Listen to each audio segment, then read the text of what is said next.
नमस्ते, मैं एडवोकेट पूजा बदौतिया फिर एक इम्पोर्टेंट न्यूज़ के साथ आपके सामने प्रस्तुत हुई हूँ। ये मैटर है ग्रेटर नोएडा का, जो अभी हाल ही में बहुत ही चर्चा में है और बहुत दुखद बात है कि एक लड़की को फिर दहेज के कारण जिंदा जला दिया गया। मैटर है ग्रेटर नोएडा के सिरसा गांव में दहेज की लालच के कारण महिला को जिंदा जलाने का, और वो भी सबसे बड़ी, इससे भी बड़ी दुखद की बात है कि उसके छोटे से बेटे के सामने उसको जलाया गया है। महिला की पहचान निक्की नाम के तौर पर हो रही है और उसी के पति ने मार पीट कर उसको जिंदा जला दिया है। पुलिस ने बहन कंचन की शिकायत पर पति के साथ साथ महिला की सास, ससुर और देवर के खिलाफ भी केस दर्ज कर लिया है। पति को गिरफ्तार कर लिया गया है, जबकि अन्यों की तलाश जारी है। और सुनने में आ रहा है कि जो उस महिला के ससुर हैं, यानी कि उस लड़के के जो गिरफ्तार हुआ है उसके पिता हैं, उनकी भी गिरफ्तारी हो चुकी है। आज शाम को ही शायद वो भी गिरफ्तार हो चुके हैं, उनको ढूंढ लिया गया है। घटना गुरुवार रात की है, पिछले गुरुवार की, जब पति विपिन ने पहले पत्नी को मारा पीटा बहुत बुरे तरीके से उसके बेटे के ही सामने, और उसके बाद उसे लाइटर से जला दिया गया। इस खौफनाक घटना के कई वीडियोस सोशल मीडिया पर वायरल हो रहे हैं। इस बीच निक्की के पिता ने उत्तर प्रदेश के मुख्यमंत्री श्री योगी आदित्यनाथ जी से आरोप के एनकाउंटर की मांग की है। उन्होंने कहा है कि ऐसे लोगों को सीधा एनकाउंटर कर देना चाहिए, ऐसे लोगों का,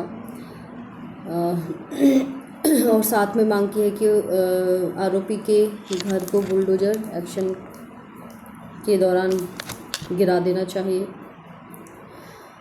निक्की के पिता जो हैं, उनका ये कहना है कि ये लोग हत्यारे हैं, उन्हें गोली मार देनी चाहिए और उनका घर तहस नहस कर देना चाहिए। मेरी बेटी पार्लर चलाकर अपने बेटे का पालन पोषण कर रही थी, यानी कि वो अपने पति से कुछ खर्चा भी नहीं ले रही थी और अपने बेटे का पालन पोषण अपनी मेहनत से पार्लर चलाकर कर रही थी। उन्होंने उसे प्रताड़ित किया, पूरा परिवार इस साजिश में शामिल था, ये कहना है बेटी के पिता का, और उन्होंने मेरी बेटी को मार डाला। उन्होंने बताया कि निक्की अपने ससुराल वालों से अपनी ज़िंदगी के बारे में ज़्यादा कोई बात नहीं करती थी। वो नहीं चाहती थी कि हम लोग ज़्यादा परेशान हो, यानी कि निक्की के मायके वाले ज़्यादा परेशान हो, इसलिए वो अपनी शादी को किसी भी हालत में कामयाब बनाने की पूरी कोशिश कर रही थी। 10 साल हो चुके थे उसकी शादी को। निक्की के पिता ने सीएम योगी आदित्यनाथ जी से एक्शन की मांग करते हुए कहा है कि वे ऐसे आरोपियों को गोली मार दें या हत्यारों को उनके घर पर बुलडोज़र एक्शन ज़रूर करें। और इसके साथ में ही ये भी सुनने में आया है, जो कि निक्की के पिता ने ये आरोप लगाया है उस आरोपी पर, उस अपने बेटी के पति पर, कि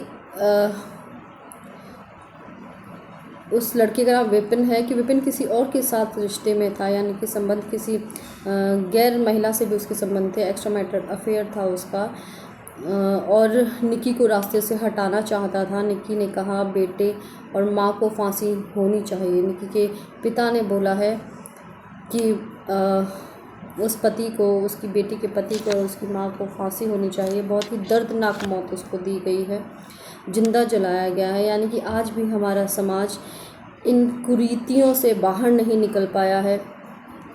कहीं महिलाओं के केस ऐसे देखने को मिल रहे हैं जहां वो अपने पति को किसी और के चक्कर में जान से मार दे रही हैं, इतनी निर्मम तरीके से उनकी हत्या कर रही हैं।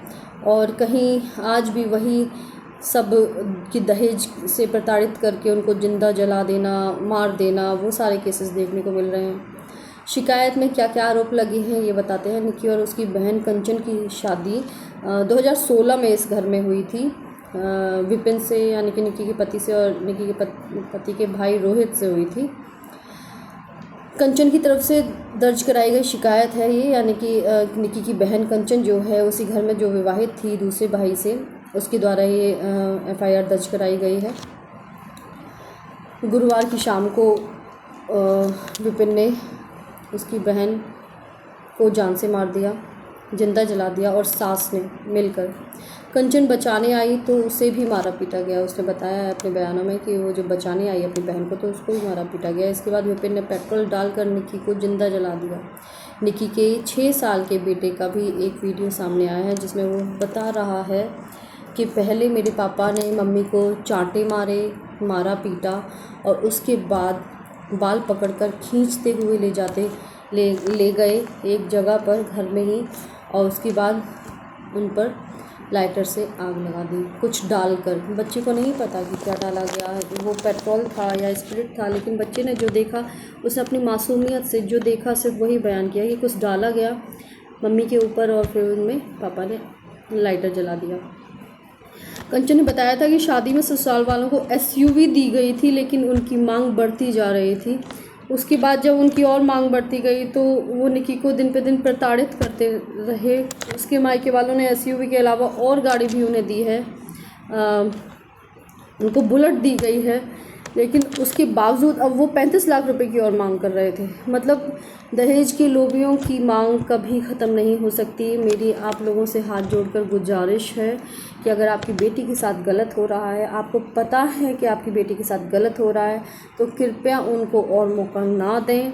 ज़बरदस्ती उसका घर बसवाने की कोशिश ना करें, वरना घर अगर बसाने वाली बात हो तो दहेज की इतनी ज़्यादा और इतनी ज़ोरदार मांग कोई भी नहीं करेगा जिसको घर बसाना होगा। और अगर तब भी ऐसा हो रहा है तो आप मान लें कि या तो आप अपनी बेटी को अपने घर ले आएँ या फिर उसे मरने के लिए वहाँ छोड़ दें। और मेरी तो यही गुजारिश है कि अपनी बेटी को अपने घर ले आएँ। एक मरी हुई लाश से बेहतर है एक तलाकशुदा बेटी। वो कम से कम जिंदी तो है, वो ज़िंदा है तो वो अपने जीवन को कैसे भी व्यतीत कर सकती है, कुछ ना कुछ सर्वाइव कर सकती है। और सबसे ज़्यादा दिक्कत ऐसे मैटर्स में आती है बच्चों की, जो कि छोटा सा बच्चा है, उसकी कोई भी गलती नहीं है, अब वो पूरी ज़िंदगी सर्वाइव करेगा। उसकी माँ चली गई, पिता पहले से ही ऐसे हैं, अब उसका क्या होगा कोई नहीं जानता।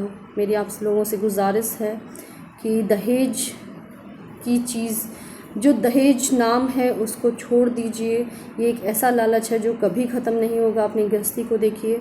मेरी महिलाओं से भी गुजारिश है कि आपका जो पास्ट रहा उसको पास्ट में रहने दें। प्रेजेंट में अगर आपकी शादी हो चुकी है तो प्लीज़ उसे निभाने की कोशिश करें। जो महिलाओं की साइड से भी बहुत दर्दनाक कहानियाँ सुनने को मिल रही हैं, जो जैसा वो अपने पतियों के साथ कर रही हैं, कृपया ऐसा ना करें।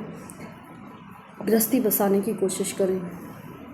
आप लोगों की इसमें क्या राय है, क्या होना चाहिए इस आरोपी के साथ? इसका एनकाउंटर हुआ है, यानी कि इसके पैर में गोली लगी है। पुलिस द्वारा बताया गया कि ये दरोगा जहाँ से जिस मेडिकल स्टोर से इसने जलाने का ज्वलनशील पदार्थ खरीदा था, उस पर जाके जब इंक्वायरी की जा रही थी तो ये साथ में था पुलिस वालों के। और उसी बीच ये दरोगा की जिसकी गिरफ्त में था, हिरासत में था, उन्हीं की दरोगा की पिस्टल लेके और इसने उन पर गोली चलाने का प्रयास किया और मेरे ख्याल से 1-2 गोली चलाई भी है और भागने का प्रयास किया। तब इसका एनकाउंटर किया गया, इसके पैर में गोली लगी है। आप लोगों का क्या कहना है कि क्या इस पर जुडिशियल केस चलना चाहिए, जुडिशियल प्रोसीजर होना चाहिए, या फिर जो इसके पिता की मांग है कि योगी आदित्यनाथ जी के थ्रू कोई एक्शन, जो तुरंत एक्शन होता है त्वरित रूप में, वो लेना चाहिए? आप लोगों को क्या विचार हैं कमेंट बॉक्स में ज़रूर बताएं। और प्लीज़ सावधान रहें। अगर आपको लगता है कि आपके रिश्ते उस स्तर पर पहुंच गए हैं कि अब नहीं संभल सकते हैं, तो कृपया शांति से अलग हो जाएं, क्योंकि मरने से बेहतर है अकेले रहना। धन्यवाद।